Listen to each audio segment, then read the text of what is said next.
IAS अधिकारी संतोष वर्मा की आरक्षण संबंधी विवादित बयान ने प्रदेश में नया विवाद खड़ा कर दिया है। एक सार्वजनिक मंच से संबोधित करते हुए वर्मा ने कहा था कि जब तक मेरे बेटे को कोई ब्राह्मण बेटी दान नहीं कर देता या उससे संबंध नहीं बनाता, तब तक आरक्षण जारी रहना चाहिए। इस बयान के बाद ब्राह्मण समाज में तीखा रोष देखने को मिला और कई संगठनों ने उनके खिलाफ कार्यवाही की मांग भी की है।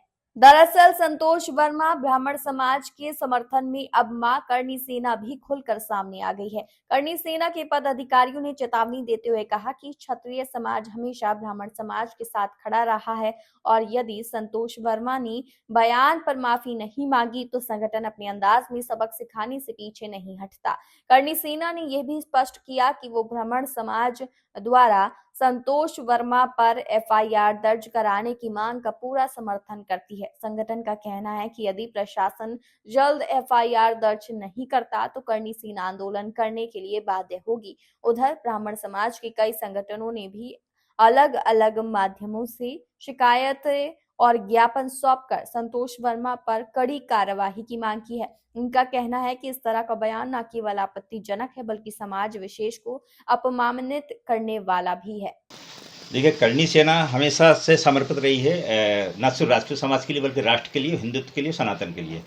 और ये जो संतोष वर्मा जी हैं, आईएएस हैं, भले आईएएस हैं, लेकिन इनको बिल्कुल भी ज्ञान नहीं है। जिन्होंने जिन शब्दों का इस्तेमाल किया है कि ब्राह्मण समाज आरक्षण को लेकर उन्होंने बयान दिया था कि आरक्षण तब तक समाप्त नहीं होगा जब तक कि ब्राह्मण समाज की बेटी मेरे बेटे को ना ब्याही जाए या उनसे संबंध ना स्थापित किए जाए। निश्चित रूप से बहुत ही शर्मनाक है, निंदनीय है। और चूँकि जब तक मेरे पास जानकारी है उस समय तक वो माफ़ी मांग चुके हैं। यदि माफ़ी नहीं मांगे जाते तो अभी तक उनके हाथ पैर सलामत नहीं रहते। यह मैं करणी सेना की तरफ से कह रहा हूँ। मैं राष्ट्रीय अध्यक्ष हूँ माँ करणी सेना का। पूरी जिम्मेदारी के साथ ये कह रहा हूँ, यदि उन्होंने माफ़ी नहीं मांगी होती तो अभी तक उनके हाथ पैर सलामत नहीं होते। और क्षत्रिय समाज हमेशा ब्राह्मणों के साथ रहा है, सनातन धर्म के लिए तत्पर है। और एफआईआर तो होनी चाहिए। जो जिस प्रकार मांग की जा रही है एफआईआर की, तो निश्चित रूप से करणी सेना उनके साथ सहयोग कर रही है। और जहां ज़रूरत पड़ेगी, यदि एफआईआर नहीं हुई तो हम लोग जो है प्रदेश भर आंदोलन और जो भी करना पड़ा वो हम जरूर करेंगे। डेफिनेटली कराएगी। हमारे जिलाध्यक्ष बाला सिंह ठाकुर इंदौर, चूँकि इंदौर से हम लोग बिलोंग करते हैं, जिला इनके द्वारा हम प्रकरण दर्ज करवाएंगे। और ज़रूरत पड़ी तो ज्ञापन प्रदर्शन, पुतला दहन से लेकर जो भी होगा वो सब किया जाएगा। मैं एक बात और कहना चाहता हूँ कि इन्होंने कहा, वर्मा जी ने, कि ब्राह्मण समाज अपनी बेटी देगा, है ना, देना चाहिए उनको लगता है। तो मैं एक बात कहना चाहता हूँ, ब्राह्मण वो वर्मा जी पता नहीं आरक्षित वर्ग से किस समाज से आते, पहले तो अपनी वो बताएं। क्योंकि वर्मा जो सरनेम है कहीं ना कहीं क्षत्रियों में रहा है, पटेलों में, कुर्मी समाज के लोग इसके टाइटल का इस्तेमाल करते हैं। पहले तो अपनी जात क्लियर करें कि वो किस जाति से आते हैं। और अनुसूचित जाति आरक्षित वर्ग में भी कितनी कैटेगरी हैं, पहले उनसे तो शादी ब्याह कीजिए, वहाँ से तो शुरुआत कीजिए। मेरे ख्याल से उनको, अगर आईएएस हैं, बड़े जिम्मेदार हैं, अध्यक्ष के नेता हैं, तो उनको ये करना चाहिए कि जो वाल्मीकि समाज जो बिल्कुल सफाई कर्मी है, उनकी बेटी से अपने बेटे को ब्याहें तो एक अच्छा उदाहरण पेश होगा।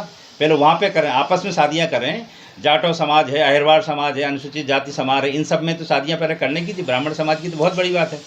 और एक बात और कहना चाहता हूँ मैं कि ब्राह्मण जो इनके पितृपुरुष थे, जो बाबा साहब अम्बेडकर जी, उनके लिए एक क्षत्रिय ने निश्चित रूप लंदन में जाकर पढ़ाई का पूरा खर्चा दिया। उस समय हम लोग आज़ादी देश के पहले हम लोगों ने खर्चा दिया। और ब्राह्मण समाज का जो अम्बेडकर सरनेम है वो ब्राह्मणों के द्वारा दिया गया। ब्राह्मणों ने अपनी बेटी दी। उन अम्बेडकर जी की पत्नी भी ब्राह्मण थी। अब और क्या चाहते हैं? क्या हम हमेशा लेते रहेंगे? कुछ देना भी तो सीखिए देश के लिए, राष्ट्र के लिए। हमेशा ये चाहेंगे कि आप और करो और करो, कुछ तुम भी करो भाई, आईएएस बन गए हो। और आरक्षण के संबंध में चूँकि बात हुई तो मैं एक बात कहना चाहता हूँ कि आर्थिक आधार पर आरक्षण यदि लागू होगा तो सबसे ज़्यादा अनुसूचित जाति के वर्ग के व्यक्ति को ही फायदा होगा। क्योंकि एक आईएएस है, वो अपने बेटे के लिए आरक्षण मांगेगा, उसके टॉप क्लास की फैसिलिटी देगा। तो जो एक सफाई कर्मी है, जो बेचारा सफाई कर रहा है, गरीब व्यक्ति है, उसको तो उसका लाभ मिलेगा नहीं, क्योंकि जाति के आधार पर वो सबसे पहले बेनिफिट लेगा। तो हमें लगता है आरक्षण की लड़ाई में सबसे पहले जो उनका ही वर्ग है, जो कि आरक्षित वर्ग में आता है, वही विरोध करेंगे कि आर्थिक आधार पर आरक्षण हो, ताकि उन लोगों को जो समाज की मुख्य धारा में आने का मौका प्राप्त हो।